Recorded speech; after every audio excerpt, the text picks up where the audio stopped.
Good morning, Britain. Targeting Putin's war chest, the Prime Minister tells the Russian president we're not going away as new sanctions are announced to hit the Kremlin's lucrative diamond trade, as well as ships and aircraft.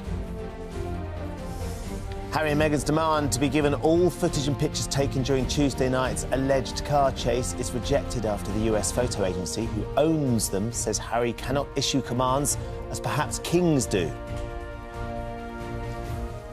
She's a woman who says she was forced to hide in a cupboard after Rolf Harris sexually assaulted her in the 80s, as a new documentary investigates the disgraced entertainer and convicted paedophile. We're going to speak to Susie Dent after 7. She's a formidable interviewer who's grilled Trump and O.J. Simpson, but after an extreme journey of self-discovery led to spending time in a mental institution, Ruby Wax tells us why the most challenging person we must face is ourselves. She joins us after 8. And she's filled arenas and completed 32 marathons in 31 days. But now she's focusing on her first love of acting. Find out why Eddie Izzard's new play is a family affair, and how she's embracing the new name that she's wanted ever since childhood.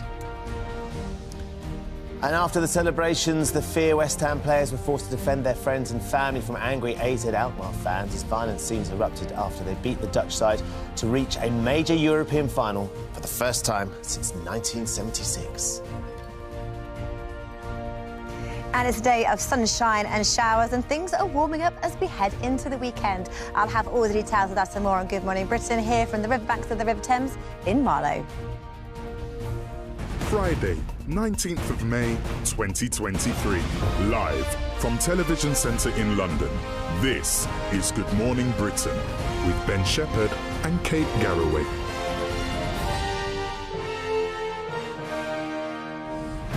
Morning, welcome to the show. We're going to be talking about that violence and confusion at West Ham in the news a bit later on. But for those of us, I don't know if anybody, Charlotte, knows of a West Ham fan in this studio. Who would that be? Anyone? It may have cropped up a couple of times, mightn't it?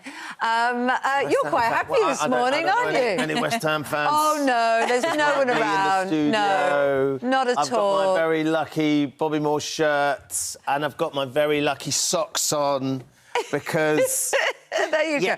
Oh, you can't see. There you go, there you go. I tell you what... These are sent to me by Lisa, so thank you to Lisa. Look at that who flash sent of me. ankle as well. That's a lovely curved Saucy bit of ankle isn't this time in the it? morning. Crikey. Just what you need. Keep one foot on the floor, for heaven's sake. That was the rules. There was one down on the floor. It was the rules. What an amazing night for West Ham. Clearly, there were some issues at full time, and I know that Charlotte's going to talk about that in the news, and no one wants to see that. Particularly, it was the friends and families of the players whose families were being attacked by the Alkmaar fans.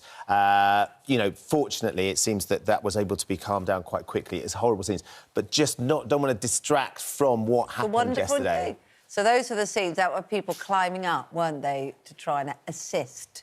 Yeah, but do you know what? Let's concentrate on the exciting part of the night. The good stuff. 76 was the last time West Ham were in a major European final. And, of course, the FA Cup final in 1980. 1999, Kate Garraway, West Ham won the Intertoto Cup. Did they? Many of us consider that to be a great moment in our history.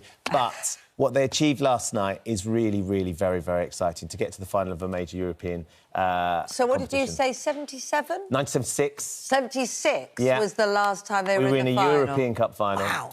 And the European Conference League is the final we're in against Fiorentina in a couple of weeks' time. Yeah. And it's just that honestly, it's for me and my kids to be able to share that moment last night, and my friends that I've grown up going to West Ham with. And, you know, we love our team, and we are very used to sort of always having high hopes and having them dashed along the way. To suddenly manage to do it, because we came so close last year as well, is really exciting. I can't wait for Ian Dale to come in, quite frankly. Oh, my goodness. We're going to have bond. a barrage of West Ham celebrations this morning. We did have a Man City one the day before. Yeah, we did. We're OK. sharing, All right, sharing the love. Let's not well, that City did OK. But you know what? It's West Ham. Come on, you Irons. A really, really magical night for the team. So very, very proud of our team. And fingers crossed for the final in a couple of weeks' time. Yeah. OK, all right. Well, other news this Is there morning. other news? There is. Do we have to do anything Ben. else? We will return to Charlotte, West Ham, no doubt. really? Yes, No? there is. I promise you. The Prime Minister. He's Big quite West Ham fan? I don't know, actually. I don't think so. We'll ask him. What I do know is... Southampton fan, someone said, oh, they've got relegated. He's looking for a new team. Come on, Rishi, we'll have him. Sorry, I'm interrupting you on that. No, it's absolutely fine. I'm sure the Prime Minister would love us to focus on football this morning. What he has been doing, though, is imposing a fresh raft of sanctions against Moscow, including a ban on importing Russian diamonds, as well as some metals, under legislation to be introduced later this year. Yeah, speaking at the G7 summit, Rishi Sunak has issued a warning to Vladimir Putin that we're not going away, as world leaders in Japan give their support to Ukraine. We can support to Lorna Shaddock, who's at Downing Street for us this morning. Morning, Lorna. So it seems like it was an important message that the Prime Minister had, and it was a strong word for everybody over there in the Kremlin.